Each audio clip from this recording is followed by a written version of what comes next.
నమస్కారం. ప్రజా పిలుపు న్యూస్ ప్రేక్షకులందరికీ పరాభవనామ ఉగాది సంవత్సర శుభాకాంక్షలు. తెలుగు సంస్కృతిలో ప్రతి ఉగాది ఒక కొత్త ఆశకు, సరికొత్త కాలచక్రానికి ప్రారంభం. హిందూ జ్యోతిష్య శాస్త్రం ప్రకారం మొత్తం 60 సంవత్సరాల కాలచక్రంలో ఒక్కో ఏడాదికి ఒక్కో ప్రత్యేక నామకరణం ఉంటుంది.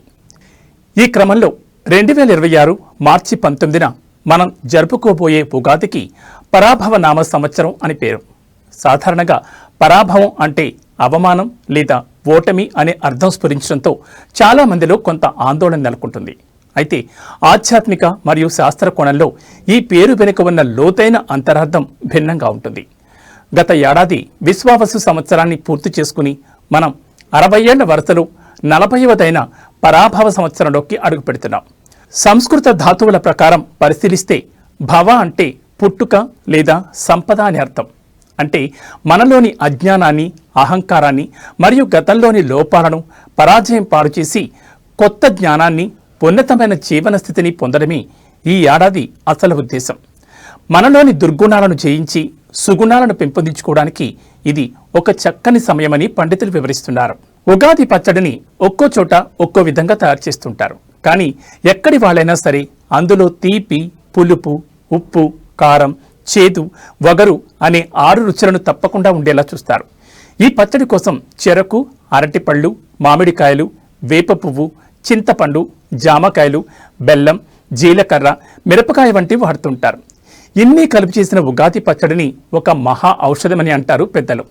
ఈ ఉగాది పచ్చడిని ఈ పండగ నుంచి శ్రీరామనవమి వరకు లేదా చైత్ర పౌర్ణమి వరకు ప్రతిరోజు ఉంటే శరీరంలో రోగనిరోధక శక్తి పెరుగుతుందని, ఆ సంవత్సరమంతా రోగాలేవి దరిచేరవనే నమ్మకం కూడా ఉంది.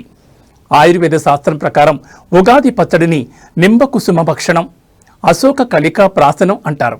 ఋతువులలో వచ్చే మార్పుల వల్ల వచ్చే రోగాల నుంచి రక్షణగా ఈ పచ్చడిని ఔషధంగా తీసుకోవడం పూర్వం నుంచి ఆనవాయితీగా వస్తోంది.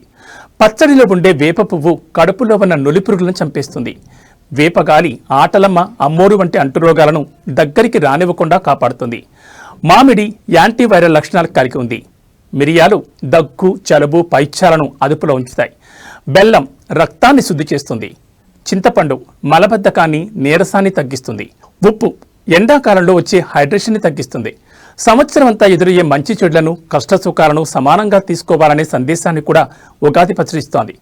బెల్లం, తీపి అనేది సంతోషానికి, ఉప్పు జీవితంలో ఉత్సాహానికి, వేప పువ్వు చేదు, బాధ తాలూకు అనుభవాలకు, చింతపండు పులుపు నేర్పుగా వ్యవహరించాల్సిన పరిస్థితులకు, పచ్చి మామిడి ముక్కల పులుపు కొత్త సవాళ్లకు, కారం సహనం కోల్పోయేటట్టు చేసే పరిస్థితులకు సంకేతం అని చెప్తారు పెద్దలు.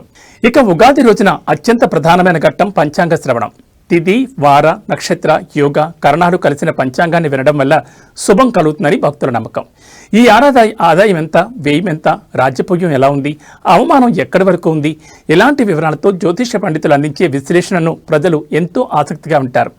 దీంతో పాటు కవి సమ్మేళనాలు, పంచాంగకర్తలకు సన్మానాలు చేయడం మన సంప్రదాయం. కాలచక్రంలో మరో ఏడాది గడిచిపోయింది. కొత్త ఆశలతో, కొత్త ఆశయాలతో ఈ నూతన సంవత్సరాన్ని ఆహ్వానిద్దాం.